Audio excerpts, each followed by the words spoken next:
नमस्कार के TV news में आपका स्वागत है। मैं हूं स्तुति और आइए एक नजर डालते हैं शहर की प्रमुख सुर्खियों पर।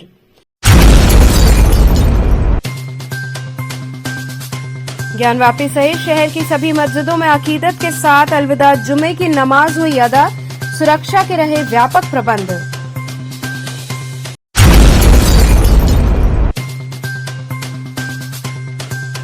पूर्व उप प्रधानमंत्री बाबू जगजीवन राम की मनाई गई 117वीं जयंती।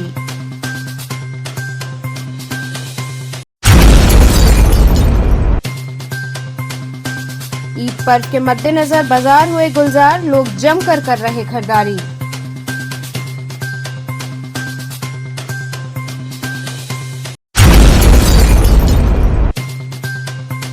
और बीएचयू में स्थापित आरएसएस संघ भवन की दुर्लभ तस्वीर भारत कला भवन में सौंपी गई।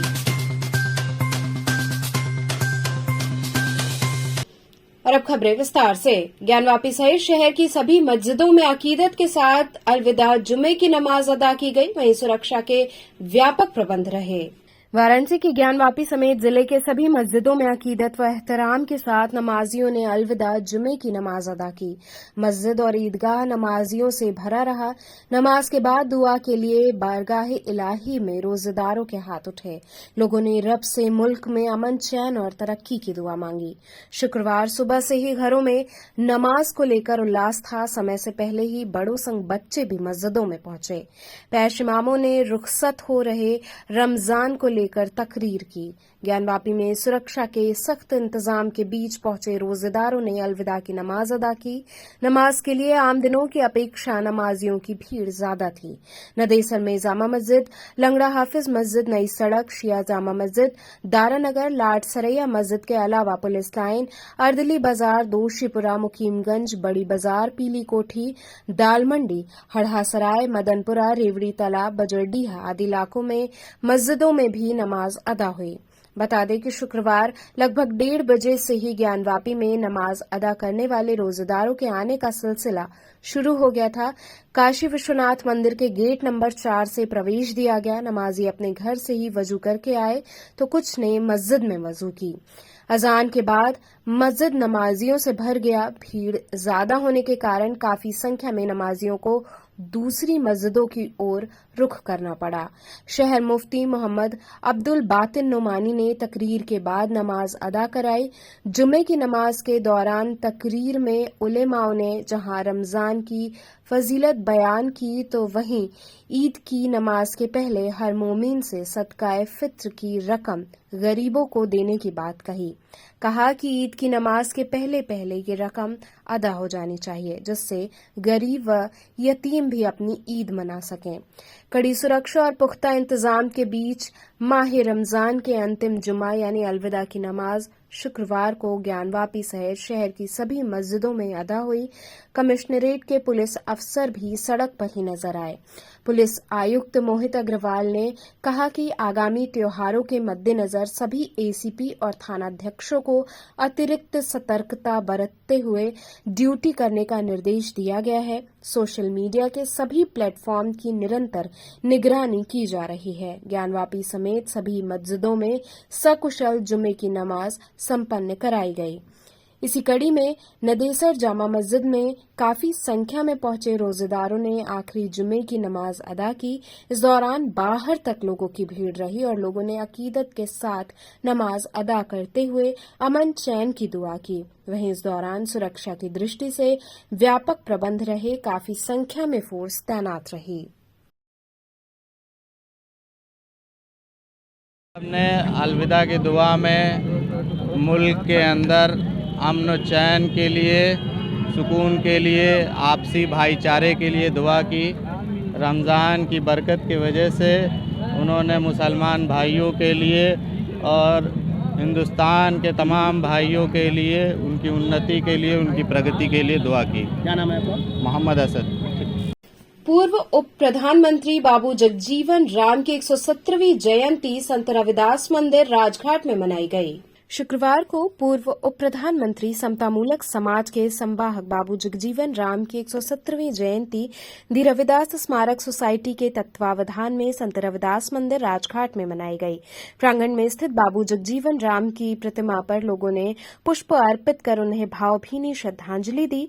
समतामूलक समाज और बाबू जगजीवन राम विषयक संगोष्ठी की विषय स्थापना करते हुए साहित्यकार डॉ जयशंकर जय ने कहा कि बाबू जगजीवन राम का जीवन भारतीयता से ओतप्रोत था, लेकिन वो छुआछूत पाखंड के प्रबल विरोधी रहे। वे जीवन भर समतामूलक समाज की स्थापना के लिए कार्य किए। वो एकता, अखंडता व संप्रभुता के संपोषक थे। मुख्य अतिथि महंत डॉक्टर भारत भूषण ने अपने उद्बोधन में कहा कि जगजीवन राम चिलित, वंचित, शोषित की आवाज थे, सर्वधर्म समभाव के उपासक रहे। कार्यक्रम की अध्यक्षता श्री राम जानकी मंदिर के रामेश्वर दास ने की। कार्यक्रम में बड़ी संख्या में लोग उपस्थित रहे। किस तरह का आज बाबूजी का 117वीं जयंती मनाया जा रहा है और इस जयंती को हम लोग समता दिवस के रूप में मना रहे हैं और देख रहे हैं आप लोग सारे लोग जुटे हैं और बाबूजी के मूर्ति पे माल्यार्पण का कार्यक्रम, फिर उनके जीवन पे वक्ताओं लोग बैठ के भी सभागार हाल में चर्चा करेंगे, परिचर्चा करेंगे। उसके बाद भव्य भंडारे का आयोजन किया गया है। क्या है इतिहास बाबूजी का, किस विषय पर चर्चा हो रही है? बाबूजी समता मूलक समाज के अग्रदाता थे, अग्रणी थे और वंचितों का, गरीबों का मसीहा थे और सबको साथ संभाव लेके चलने की बाबूजी सोच थी उनकी। उसी सोच के साथ हम लोग भी आगे बढ़ रहे हैं और हमेशा ऐसे ही हम लोग बाबूजी की बताए गए मार्ग पे चलने की कोशिश करते रहेंगे। श्री गुरु रविदास जन्म स्थान श्री गोवर्धन रूप श्री महंत। गुरु जी क्या कहना चाहेंगे आज इस अवसर पर? आज बाबू जगजीवन राम का 117वीं जन्म जयंती है। उस उपलक्ष्य में राजघाट पर गुरु रविदास जी की जो भव्य मंदिर बनी है, जिसको बाबू जगजीवन राम ने ही बनवाया है, वहाँ पर उपस्थित बाबूजी के इस प्रतिमा पर हम सब उपस्थित होकर समाज और देश को यही संदेश देना चाहते हैं कि बाबू जगजीवन राम को हमें ठीक से समझना है, क्योंकि गुरु रविदास की परंपरा को अगर सबसे ज़्यादा किसी ने भारत की राजनीति में दलित नेताओं में अगर किसी ने बढ़ाया है तो बाबू जगजीवन राम ने बनाया है। बाबू जगजीवन राम का इतिहास यही है कि वो दलितों के मसीहा थे, समरसता समता के वाहक थे और गुरु रविदास जी महाराज ने जो संदेश दिया था पूरे मानवता को कि ऐसा चाहूँ राज में जहाँ मिले सबन को अन्न, छोट बड़ सम बसें रविदास रहें प्रसन्न। तो ऐसी उसी भावना के साथ बाबू जगजीवन राम देश के अंदर काम करते थे और जिस भी विभाग में गए उन्होंने सबको साथ लेकर समाज को जोड़ा। ईद पर्व के मद्देनजर बाजार गुलजार है, लोग जमकर खरीदारी करने में जुटे हुए हैं। ईद का पर्व अब नजदीक है, ऐसे में शहर भर में जोरों शोरों से खरीदारी चल रही है। शाम होते ही बाजार गुलजार हो जा रहे हैं और लोग कपड़ों सहित खाने पीने के सामानों की खरीदारी में जुट जा रहे हैं। ईद की खरीदारी जोरों शोरों से चल रही है। नई सड़क, दाल मंडी आदि क्षेत्रों में खजूर, सेवई, खाने पीने के अनेकों आइटम के साथ ज्वेलरी, कपड़े, बर्तन सहित अनेकों सामान की दुकानों पर काफी भीड़ हो रही है। वहीं बाजार में कई प्रकार की टोपियां आई हैं जो लोगों को खूब पसंद आ रही हैं। तरह तरह की खूबसूरत टोपियों की जमकर खरीदारी की जा रही है।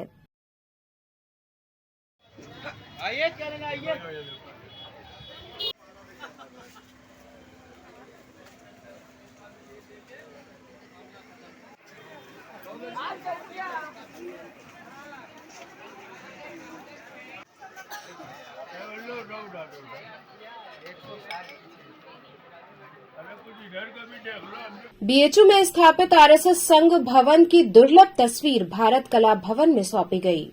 काशी हिंदू विश्वविद्यालय में 1937-1938 में स्थापित आरएसएस संघ भवन की दुर्लभ तस्वीर प्रमिल पांडे की ओर से भारत कला भवन में सौंपी गई।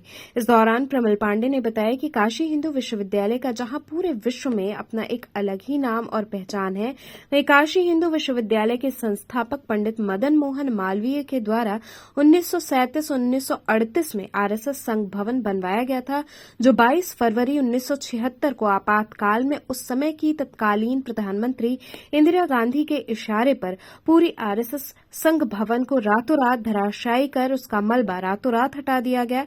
इसी कड़ी में प्रमिल पांडे से बात करने पर उन्होंने बताया कि भारत कला के उपनिदेशक के निर्देशानुसार आज कई दिनों से मैं भारत कला भवन आता रहा और ये 2 फोटो देने की बात करते रहे हैं, मगर यहां हम लोगों को ये कहकर हटा दिया जाता रहा कि यहां आज कोई संबंधित अधिकारी नहीं है।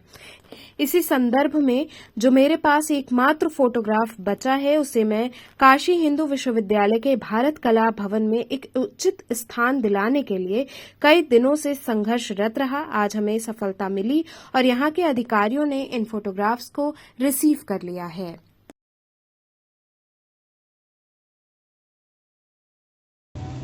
आज किस तरह का फोटोग्राफ्स लेके आप भारत कला भवन आए, क्या उद्देश्य रहा?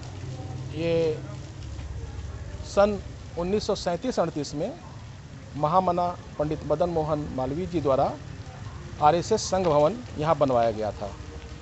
काशी हिंदू विश्वविद्यालय के अभिलेखों में उसे संघ आर्मरी या संघ स्टेडियम के नाम से दर्ज किया गया।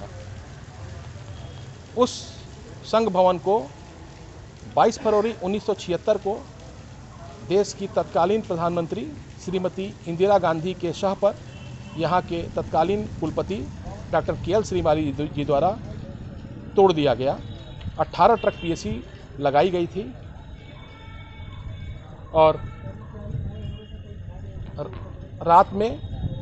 रात के अंधेरे में पूरे मलबे को फेंकवा दिया गया था। उसके संबंध में कोई भी दस्तावेज काशी हिंदू विश्वविद्यालय के पास नहीं है आज की तारीख में। न तो कोई फोटोग्राफ है, न तो कोई इतिहास ही किसी के पास उपलब्ध है। विभिन्न शोध पत्रों में, विभिन्न किताबों में इस संघ भवन के बारे में लिखा गया है। विगत दिनों यहीं के काशी हिंदू विश्वविद्यालय के एक प्रोफेसर साहब जो 1955 से 70 के बीच में यहाँ पर रहे हैं, यहीं पर पढ़ाई भी उन्होंने इंजीनियरिंग कॉलेज में किया है, उनके द्वारा मुझे फोटोग्राफ प्राप्त हुआ और तथ्यों को और विभिन्न पत्रिकाओं से, पत्रों से, शोध पत्रों से, किताबों से मैंने इतिहास को जुटाया। चूँकि ये इतिहास, ये हिस्ट्री ख़त्म की जा चुकी थी, पुनर्जीवित करने के लिए मैं आज कला भवन को ये सौंपा हूँ, कला भवन की अनुमति से। पूर्व में मैंने एक पत्र लिखा था इनको, उस पत्र के जवाब में कला भवन द्वारा मुझे सूचित किया गया कि आप किसी भी वक्त आकर ये पत्र, आप यहाँ इसका इतिहास और ये फोटोग्राफ दोनों सौंप सकते हैं। इसलिए आज मैं यहाँ आया था। कितने दिक्कतें आई आप बता रहे थे कुछ लेने? मैं विगत 3 दिनों से यहाँ दौड़ रहा था। यहाँ मुझे बताया जाता था कि ये नहीं है तो वो नहीं है, रिसीव नहीं किया जा रहा था। आज भी ये रिसीव नहीं किया जा रहा था। तब मैंने कहा कि भाई अगर आप आज रिसीव नहीं करेंगे तो मैं कुलपति जी के पास जाके इसको रिसीव कराऊंगा, क्योंकि आपकी अनुमति से मैं यहाँ बार बार दौड़ रहा हूँ और आप लोग इसको ले नहीं रहे हैं। तो किसी प्रकार से करीब आधे घंटे मुझे यहाँ पर बैठाया गया और बैठने के बाद फिर यहाँ के सेक्शन अफसर द्वारा ये दोनों फोटोग्राफ रिसीव किया गया। हीला हवाली कारण क्या था? इनका कहना है कि पहले दिन डिप्टी डायरेक्टर मैडम ने मुझसे कहा कि आप मीडिया से नहीं बताएंगे कुछ। तो भाई ये तो प्रदर्शनी की चीज़ है, संग्रहालय में लगना है, किसी को बताएंगे नहीं, किसी को दिखाएंगे नहीं, ये क्या मतलब है? एक हिस्ट्री को आज जिंदा किया जाना है। संग्रहालय होता क्यों है? संग्रहालय तो इसीलिए होता है कि जो इतिहास, जो पुरातात्विक हमारा इतिहास खत्म हो चुका है, उसके बारे में लोगों को, जनता के बीच में जानकारी प्राप्त हो।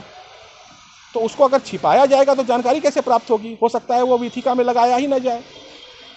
तो मीडिया को तो बिल्कुल, और मीडिया हमारा लोकतंत्र का चौथा स्तंभ है और लोकतंत्र के चौथे स्तंभ को बिल्कुल पता होना चाहिए, तभी तो पब्लिक में बातें जाएंगी, तभी तो लोग यहाँ पर आएंगे देखने के लिए। और अगर चीज़ों को छिपा दिया जाएगा तो कहाँ से लोगों को पता चलेगा? इसलिए मैंने आज मीडिया को भी बताया और मीडिया के लोग यहाँ पर थे, उनके सामने मैंने ये फोटोग्राफ रिसीव कराया है भारत कला भवन के अधिकारियों को।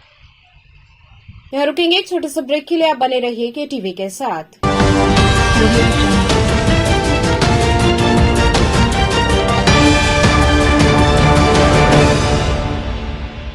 खबरों से जुड़े रहने के लिए हमारे चैनल KTV वाराणसी को सब्सक्राइब करें और लेटेस्ट अपडेट्स के लिए बेल आइकन को प्रेस करें।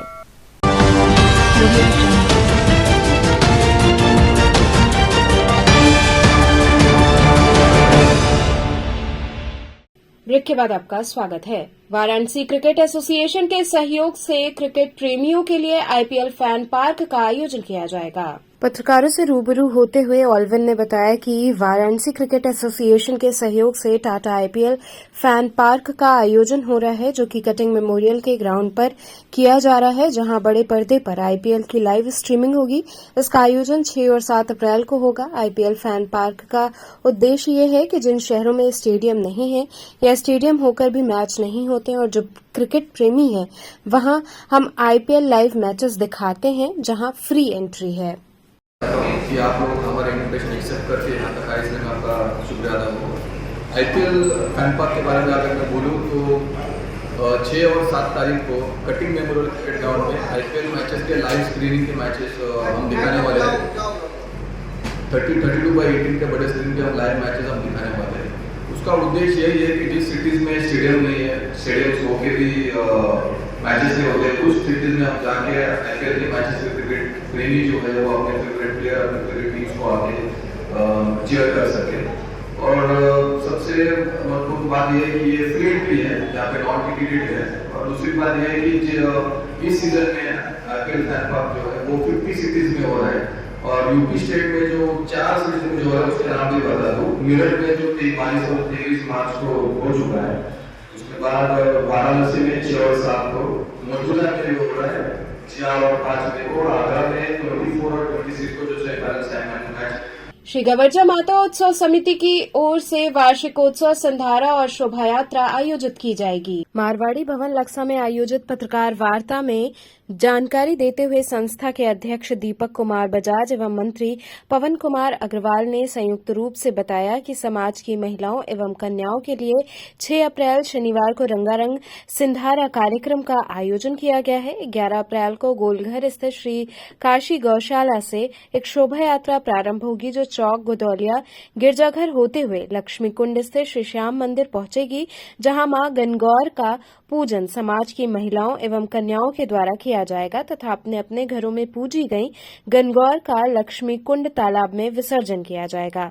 समिति के अध्यक्ष दीपक कुमार बजाज ने बताया कि वार्षिकोत्सव के सुचारू रूप से संचालन हेतु एक व्यवस्था प्रमुखों की टीम का गठन किया गया है।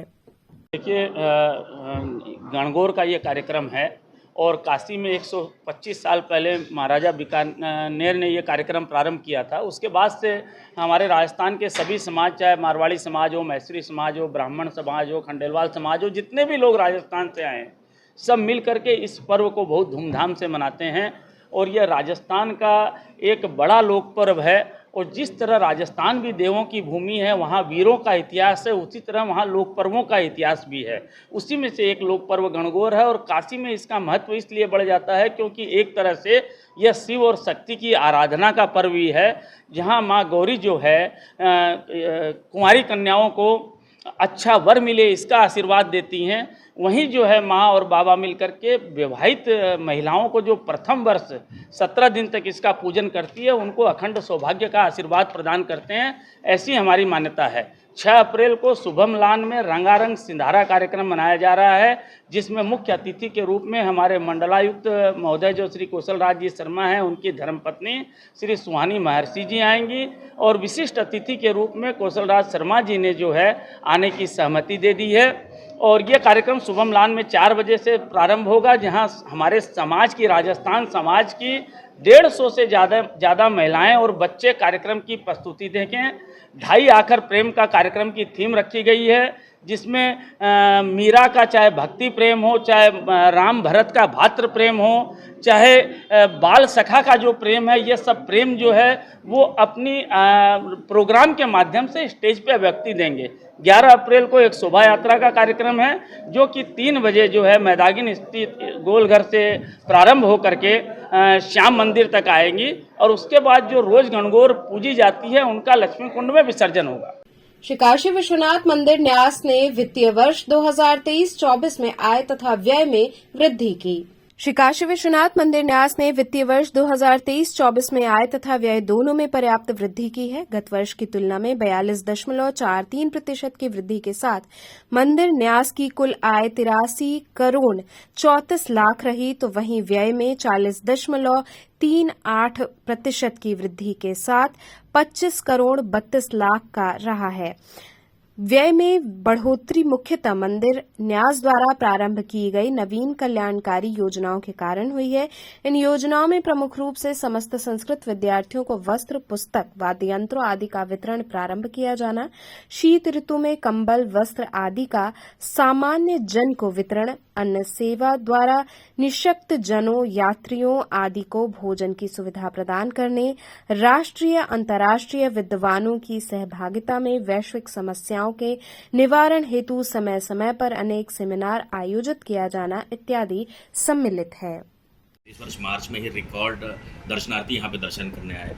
जिस तरीके से दर्शनार्थियों की संख्या बढ़ रही है, तो सुविधाओं की बात करें तो या जो दर्शनार्थी हैं उनके लिए मंदिर न्यास की तरफ से क्या क्या सुविधाएं की गई है, उनकी सुरक्षा के बाबत करें या अन्य सुविधाओं। सुरक्षा के बाबत जैसा आप जानते हैं कि यहाँ पर सभी को एक अच्छे आचरण के लिए शिवरात्रि के पहले से लगातार हम प्रोत्साहित कर रहे हैं, और अगर अच्छे आचरण में कहीं कोई त्रुटि रहती है तो वहाँ पर हम लोग निश्चित रूप से कार्रवाई भी कर रहे हैं, उसकी रिपोर्टिंग भी कर रहे हैं ऊपर। पूरा अपने कर्मियों की और हमारे जो कर्मचारी हैं उनके व्यवहार की और उनके द्वारा किए गए प्रदर्शन की सेंट्रली मॉनिटरिंग करने के लिए कंट्रोल रूम स्थापित है। अभी एक उसके लिए नया प्रस्ताव बनाया गया है। कंट्रोल रूम में 24 आवर्स की जो 3 शिफ्ट में अलग अलग लोगों की ड्यूटी रहे, जो लगातार मॉनिटरिंग करेंगे, किसी भी अवांछित गतिविधि अथवा अवांछित व्यवहार की रिपोर्टिंग तत्काल वह करेंगे। और इसके लिए बाकायदा लिखा पढ़त में एक आदेश जारी किया गया है कि सारी चीज़ों की रिपोर्टिंग अपने एजेंसी हेड के अलावा वो मुझे मुख्य कार्यपालक अधिकारी के रूप में भी करेंगे, और इसको तत्काल मंडलायुक्त महोदय के संज्ञान में लाते हुए कार्रवाई सुनिश्चित की जाएगी। सुविधाओं की बात करें तो आप देख सकते हैं कि वाटर कूलर हमने पहले की जो भी लगे हुए थे उनसे 1.5 गुना से अधिक संख्या में इंस्टॉल किए हुए हैं, जिससे पानी लोगों को शुद्ध RO वाला पेयजल जो है, ठंडा पेयजल मिल सके। इसके अतिरिक्त जो जूट की मैटिंग बिछाकर चलते हुए पाँव से मुक्ति देने के लिए गर्मी में उसके लिए प्रयास किया गया है। इसके अतिरिक्त हमने 4 जगह पर मेडिकल हेल्प डेस्क स्थापित की है, जो न केवल बीमार पड़ने पर बल्कि बीमार न होने पर भी, अगर कोई शिशु के साथ माता जा रही है, कोई बालिका जा रही है, छोटे बच्चे किसी के साथ हैं, तो उनको ORS का पाउच हम पूरी तरह से निःशुल्क तत्काल प्रदान कर रहे हैं। और अभी इस समय चूँकि धूप बढ़ गई है तो जर्मन हैंगर का काम हमारा चल रहा है, जिसके बारे में हम कह सकते हैं कल तक इंस्टॉल हो जाएगा। और उसमें जो स्कोप ऑफ वर्क है उसमें हमने डिफाइन किया है कि जर्मन हैंगर्स पूरे जो है मोटी चादर वाले रहेंगे, जिससे छाया तो मिलेगी ही, उसमें मिस्ट फैन भी लगाएंगे, जिसमें वो पानी की जो रहता है उसकी फुहार के साथ पंखा चलेगा। तो हमारे श्रद्धालु जो आते हैं उनको बाकायदा गर्मी से पूरी राहत देते हुए, पूरा उनसे गर्मी का, ग्रीष्म का जो है निवारण करते हुए उस मौसम का, उनको हम दर्शन की सुविधा। तो चलते चलते पुनः एक नजर डालते हैं शहर की प्रमुख सुर्खियों पर। ज्ञानवापी सहित शहर की सभी मस्जिदों में अकीदत के साथ अलविदा जुमे की नमाज हुई अदा, सुरक्षा के रहे व्यापक प्रबंध।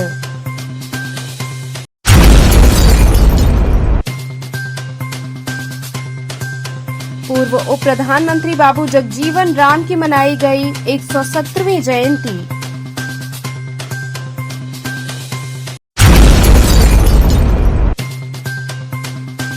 ईद पर्व के मद्देनजर बाजार हुए गुलजार, लोग जमकर कर रहे खरीदारी।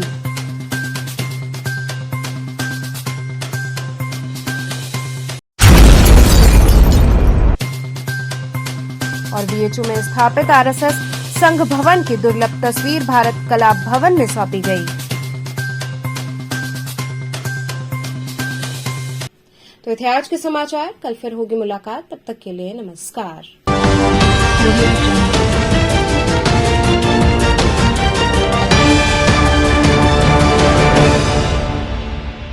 खबरों से जुड़े रहने के लिए हमारे चैनल KTV वाराणसी को सब्सक्राइब करें और लेटेस्ट अपडेट्स के लिए बेल आइकन को प्रेस करें।